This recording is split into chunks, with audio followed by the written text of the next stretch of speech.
आज एक समोसे बेचने वाले का बेटा एक आईएएस ऑफिसर बन गया। एक रिक्शा चालक का बेटा आईपीएस बन गया। पता नहीं कैसे, लेकिन एक साइकिल की पंक्चर बनाने वाले का बेटा अपनी औकात से लड़ गया। जब लोग आईएएस की गाड़ी को आता देखते हैं ना, तो देखते ही नर्वस होने लगते हैं। ये होता है एक आईएएस का पावर। पूरे जिले का मालिक होता है एक अकेला आईएएस। पूरे डिस्ट्रिक्ट को संभालता है एक अकेला आईएएस। आपके मन में भी कभी ना कभी तो ख्याल आया होगा एक आईएएस या आईपीएस ऑफिसर बनने का, फक्र और सुख सुविधाओं से जीने का। किसी ने क्या खूब कहा है कि आज सिर झुकाकर पढ़ लोगे तो कल जिले में सबसे ऊंचा सिर तुम्हारा होगा। लेकिन तुम्हें क्या लगता है एक आईएएस या आईपीएस ऑफिसर बनना मामूली बात है क्या? सोते सोते या बाबू सोना करते तुम उस पोस्ट को हासिल कर लोगे जिसके पीछे हर साल 5 लाख लोग पड़े रहते हैं, लेकिन सिलेक्शन सिर्फ 500 का होता है। फिजिक्स वाला यानी अलख पांडे सर को तो ऑब्वियसली तुम लोग जानते होंगे। रिसेंटली मैंने उनका एक इंटरव्यू देखा संदीप माहेश्वरी जी के साथ, जिसमें एक लड़के ने उनसे सवाल किया कि सर वो क्या चीज थी जो आपको पढ़ने और मेहनत करने पर मजबूर करती थी, और आप पढ़ाई के लिए अपने समय को मैनेज कैसे करते थे। इस पर उन्होंने बहुत ही कमाल का जवाब दिया, जरा गौर से सुनना। उन्होंने कहा कि जब मैं 1 मिनट बर्बाद करता था तो मैं ये सोचता था कि उस 1 मिनट में 10 बच्चे मुझसे आगे निकल रहे हैं। अगर 10 मिनट बर्बाद किए तो 100 बच्चे मुझसे आगे निकल रहे हैं, और ऐसा ही चलता रहा तब तो एक दिन हम रेस में सबसे पीछे रह जाएंगे। दोस्तों, ये धारणा आपको अपने मन में भी रखनी चाहिए कि जरा सा वक्त बर्बाद करना आपको कंपटीशन से एकदम बाहर कर देगा। फिर रोने के अलावा कोई भी दूसरा ऑप्शन नहीं बचेगा। चाहे जिंदगी में कोई भी मुसीबत आए, रास्ते में बड़े से बड़ा कांटा आए, चाहे लाख असफलताएं मिले, लेकिन अपना तरीका बदलना है, इरादा नहीं। आज भारत में लाखों स्टूडेंट्स आईएएस बनने का सपना देखते हैं, आईपीएस बनने का ख्वाब रखते हैं, क्योंकि ये दोनों भारत की द मोस्ट प्राइड वाली सर्विस है, जिसमें सेलेक्ट होने वाले को जिले में भगवान का दर्जा दिया जाता है। इन सब बातों को हर कोई जानता है कि इस पोस्ट के पीछे सालों की कड़ी मेहनत लगती है।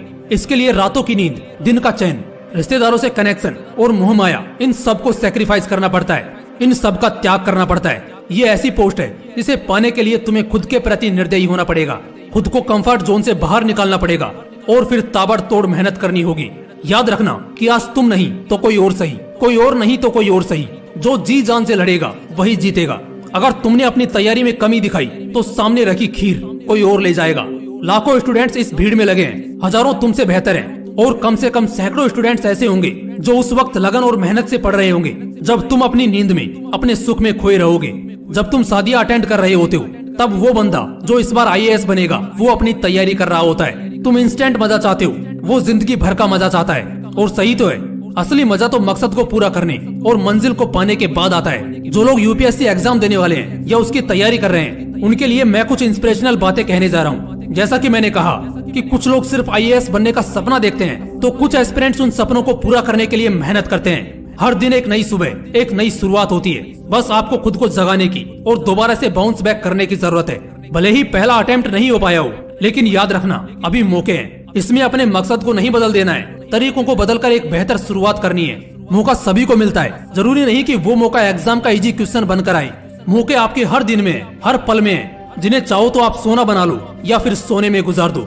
एक बहुत ज्यादा डराने वाला शब्द है इम्पॉसिबल, यानी कि नामुमकिन। बहुत से लोग इस शब्द को नेगेटिव विजन से देखते हैं, लेकिन ऐसा नहीं है। अगर तुम्हें कोई कह रहा है कि आईएएस या आईपीएस का एग्जाम क्रैक करना इम्पॉसिबल है, तो इसका ये मतलब नहीं कि वो नामुमकिन है, बल्कि इसका मतलब है कि उसे मुमकिन करने में हमें ज्यादा मेहनत करनी पड़ेगी। अगर रास्ते में असफलताओं से घिरे हो तो एक चीज याद रखना कि सक्सेस फेलियर के बाद का चैप्टर है। अगर फेलियर मिले तो सीख लो, और सक्सेस मिले तो थोड़ा अलर्ट हो जाओ, क्योंकि फेलियर आपको सिखाता है कि आप में कुछ कमी है, लेकिन सक्सेस आपके ईगो को बूस्ट करता है। डर नहीं लगता मुझे यूपीएससी का फासला देखकर, क्योंकि मुझे पता है जो आज मुझे धक्के मारते हैं वही कल मुझे सैल्यूट करेंगे। वो मंजिलें भी सिर झुका देंगी जब दमदार तेरी तैयारी होगी, मुट्ठी में होगा तेरे मुकद्दर, जब किताबों संग तेरी यारी होगी।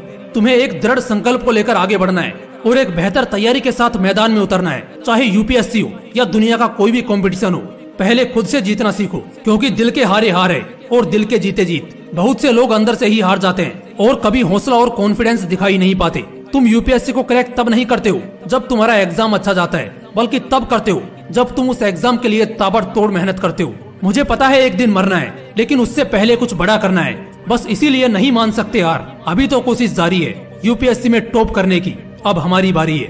जो लोग आईएएस या आईपीएस की तैयारी कर रहे हैं, उन्हें दिल से गुड लक। जय हिंद, वंदे मातरम।